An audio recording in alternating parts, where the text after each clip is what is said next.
quando o pessoal te procura naquela fase já problemática, tipo, vou separar, ou quando você escuta essas pessoas já, eu não aguento mais, é, você tem alguma coisa que você vê e fala, realmente esse casal não tem saída ou sempre tem saída?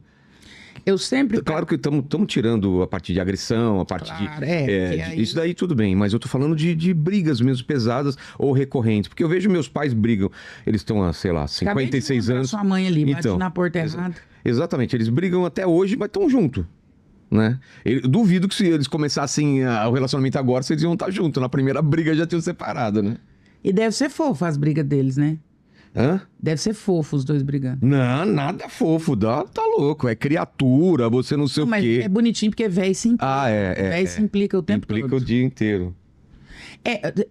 Como era a minha abordagem em consultório? Sempre que vinha um casal com questões extremas, a minha pergunta sempre era, e para mim essa é a pergunta, vocês se amam?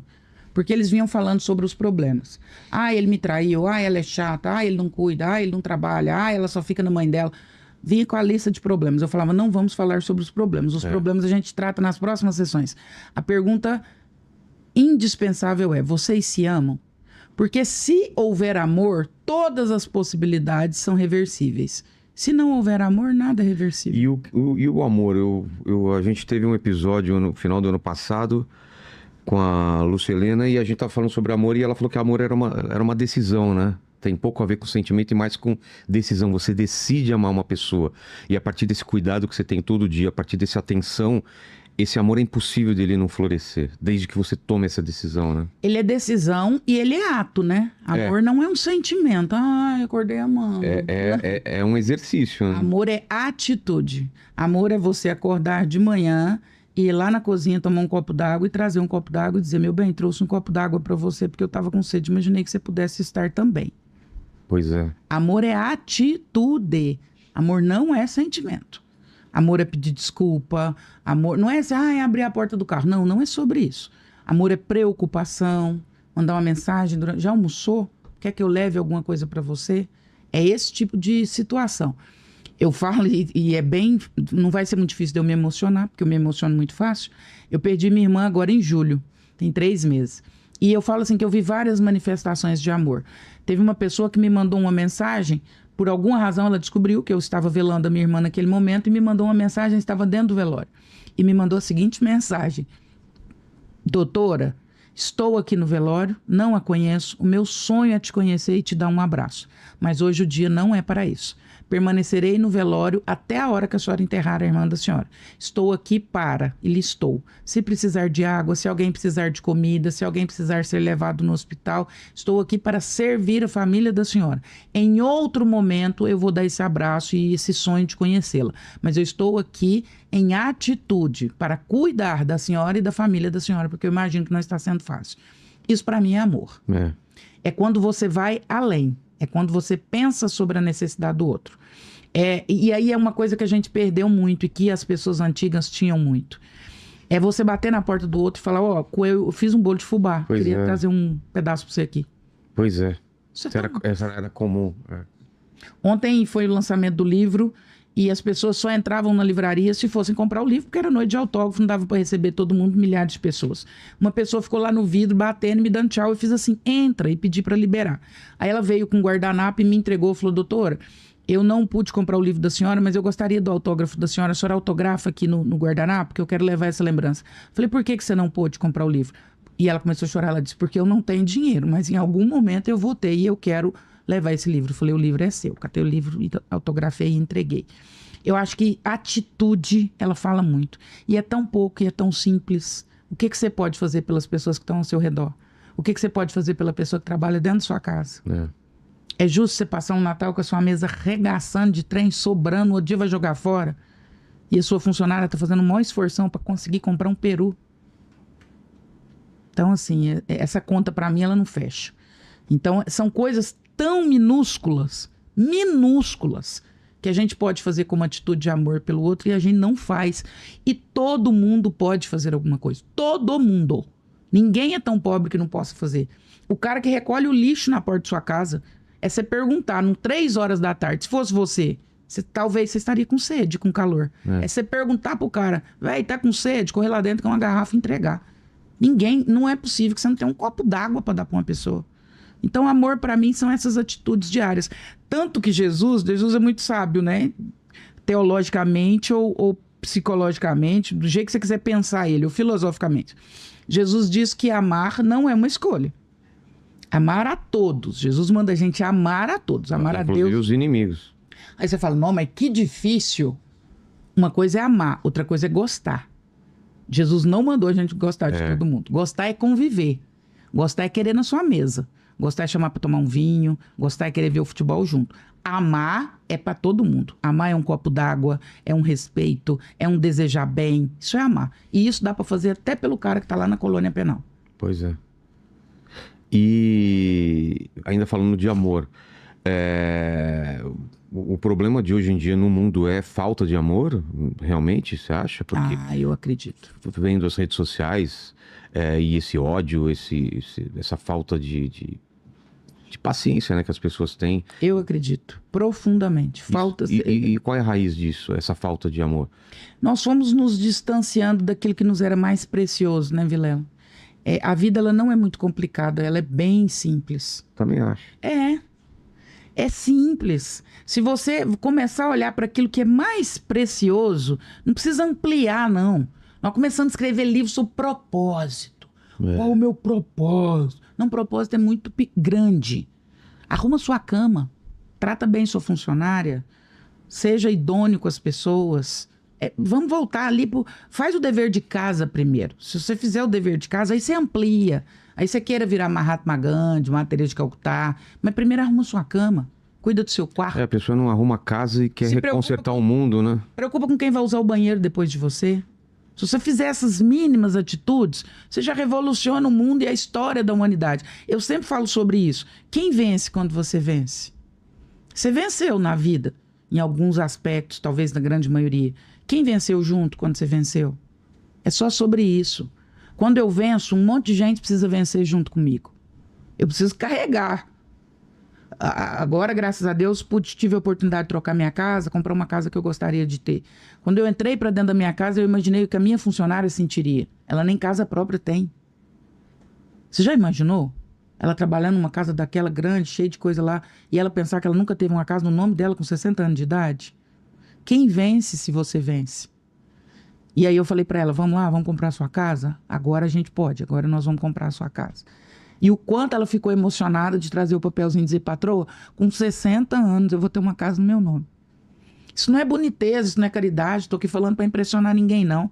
É quem vence quando você vence. Se você vence sozinho, você não venceu. Você só é famoso, você não fez sucesso. Fazer sucesso é quando todas as outras áreas da minha vida são contempladas. Quando eu sou uma pessoa melhor, quando eu faço as pessoas melhores ao meu redor, aí eu fiz sucesso. Senão eu só fiz fama. Fama não vale nada. Então vai virar agora uma consulta pessoal. E quando você... Eu concordo muito com o que você fala, assim, que quando você vence, muitas vezes pessoas vencem com você. Mas e quando você tem essa responsabilidade nas costas de que você não pode falhar porque muita gente depende de você? Isso é uma... Quando você chega numa idade, você vira o pai dos seus pais. Você vira... você tem funcionários, você tem um pessoal todo que se você tá mal, se você adoece, se você não tá bem de cabeça, todo mundo é influenciado por isso. E essa carga, como você resolve? Porque muitas vezes é uma coisa imensa para carregar, né? Você precisa trabalhar isso dentro de você e entender qual que é o seu lugar no mundo e a que você foi chamado, né? Alguns foram chamados para ser ovelha, né? Tá ali no meio do redil, no meio do... E alguns foram chamados para ser pastores. E eu acredito muito que isso a gente não escolhe. Grandes poderes, grandes responsabilidades. Isso a gente não escolhe. Eu também passo por isso. Hoje a nossa empresa tem um monte lá de funcionário e é exatamente isso. Eu falo, se a minha cabeça não estiver boa, mas isso não tem muita escolha, não. Algumas pessoas nascem com esse chamado, com essa perspectiva e é abraçar essa responsabilidade. Super concordo com você. Não é leve, não é fácil. Tem hora que dá vontade de desistir. Essa semana eu estava lendo a biografia de Santos Dumont, você deve conhecer, né? Sim. Quando ele viu que o avião dele estava sendo usado pela guerra, ele entristeceu tanto que morreu logo depois. Não sabia desse detalhe, né? Santos Dumont, ele sonhava com as alturas, mas ele pensava assim, isso aqui vai ser maravilhoso.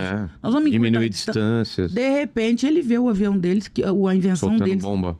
E aí, na biografia fala, e ele se arrependeu amargamente, adoeceu e nunca mais foi o mesmo. Em alguns momentos, às vezes, a gente pensa em desistir. Eu acho que você já deve ter pensado. Sim, sim. Eu acho que quantas vezes você deve ter tomado Ir pro meio do mato e falar, já tenho o que eu preciso, eu não preciso mais passar por isso. É sobre isso. É sobre isso. Eu passo por isso todos os dias. Às vezes eu falo, gente, pra que isso? Pra que eu tô mexendo com isso? Se eu ficar quietinha lá dentro da minha casa, já dá like já. Mas existe um chamado. Aí você encontra uma pessoa na rua, por exemplo, como eu encontrei outro dia, que disse assim, eu faço quimioterapia assistindo o episódio que você fez com o Vilela toda semana, e eu só suporto a quimio porque eu fico assistindo aquele episódio. Doutora, dá tanto enjoo, mas eu fico ouvindo você, e aí eu ouço os outros episódios do Inteligência Limitada, é o que tá me fazendo dar conta de fazer a quimioterapia. Aí você respira e fala, cara, é por isso que eu vou continuar. Não são pelos que metem o pau, não é pelo hater, não é pelo cara chato pra caramba, que fala merda sobre a gente, que a gente não precisa ouvir. Outro dia eu falei isso, eu ouço coisas que minha mãe e meu pai nunca falaram pra mim. Pois é. E que eu não preciso ouvir, que eu tenho certeza que você também não precisa. Mas aí, de repente, vem alguém e diz uma coisa dessa. Vem alguém e diz, eu tava pensando em suicidar. E eu ouvi aquilo que você disse, fez toda a diferença. Entretenimento de qualidade. Aí você fala, cara, eu vou seguir mais um tiquinho. Eu vou mais um pouquinho. E aí, a gente segue. E quando esse cansaço, ele vai pro físico, né? Porque às vezes você não faz um esporte que você demanda muito do teu corpo e você só mental ou só coisa de responsabilidade e isso vai pro corpo, né? Você acorda cansado, você vive cansado. Como resolver isso?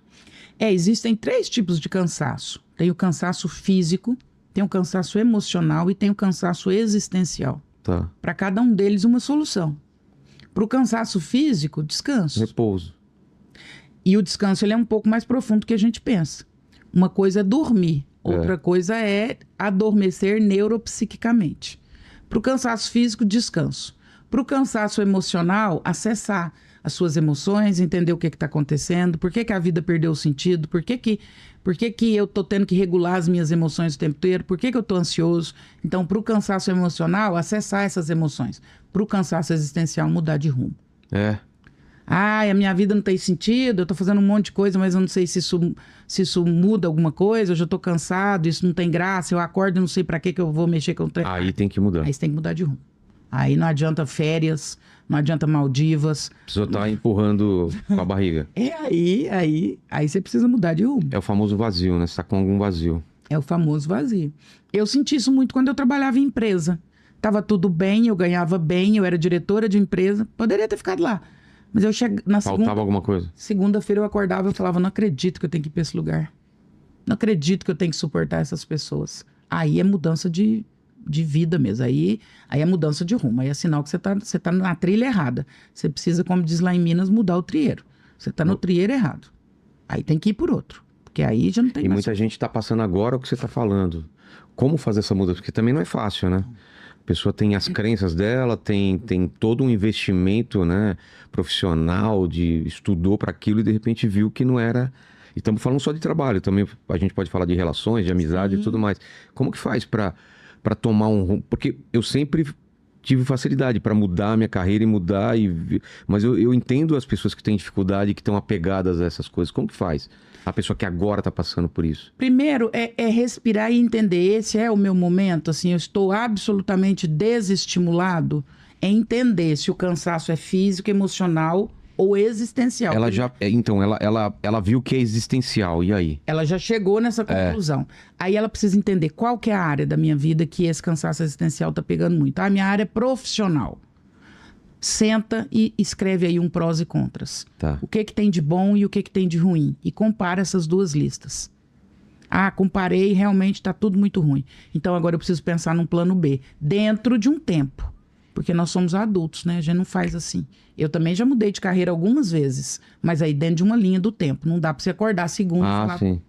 Então, projete isso. O que eu gostaria de fazer? Meu esposo, uma história bem interessante. Meu esposo era administrador de empresa.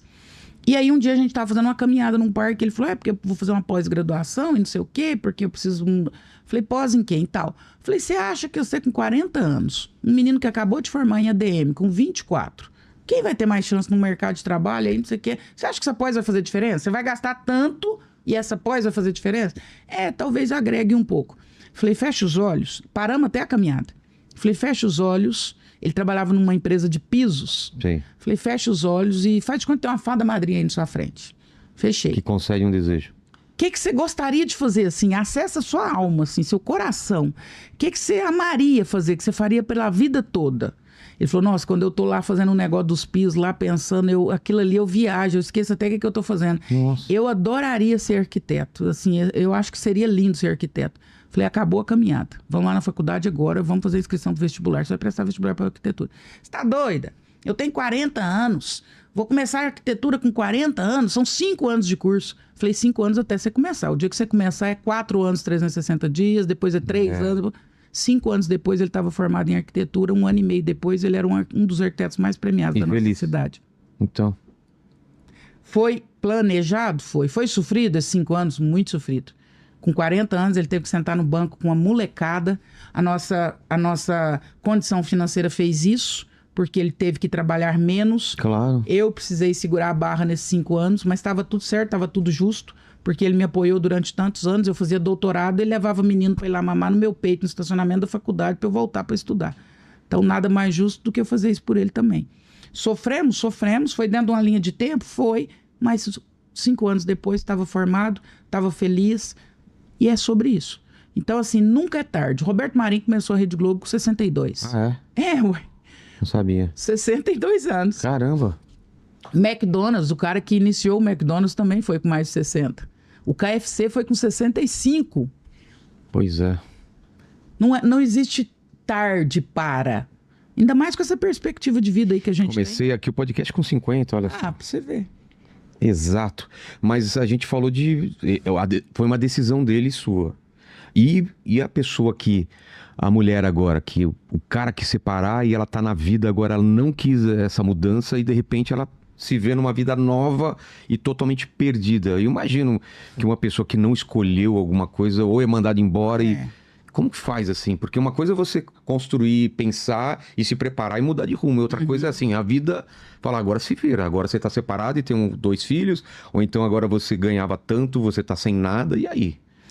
E aí, Vilela, que existem algumas oportunidades na vida, você foi inteligente na sua pergunta. Algumas a gente negociava, pensar minha carreira, planejar. Outras a gente não negocia. As que não são negociáveis e não são escolhidas, me resta viver e assumir. Então, assim, não escolhi isso. Não é o que eu queria, mas é o que temos para hoje. Não adianta ficar esperando. Quanto mais tempo você demorar negando isso, é tempo que você tá perdendo. É infantilidade, né? A gente não negocia. Eu não queria estar solteiro. Eu não queria estar desempregado. A gente não negocia com a realidade. E essa é uma coisa que a gente precisa pensar muito sobre. A gente não negocia com a realidade. Eu não queria ter perdido a minha irmã, mas não dá para negociar com essa realidade. Então eu preciso viver a partir disso e apesar disso. Eu gosto muito de uma frase da Fernanda Montenegro que uma repórter perguntou para ela agora há pouco tempo. Como tem sido para a senhora envelhecer? Ela falou, maravilhoso. A outra opção seria morrer. Não tem como rejuvenescer. Não dá pra... Não é um Benjamin Button, né? Ela falou, maravilhosa. Ou envelheço. Ou eu assumo que eu tô envelhecendo, abraço esse negócio e sou feliz com isso. Ou morre. Ué, que infantilidade, né? Tentar negociar com a vida. Ai, mas eu não queria estar separada. Pois é, linda, mas está. E isso é outra coisa também que falta demais na geração, no mundo atual. Choque de realidade. Eu não queria. Pois é, eu também não queria um monte de coisa. Também não queria. Mas a realidade é inegociável.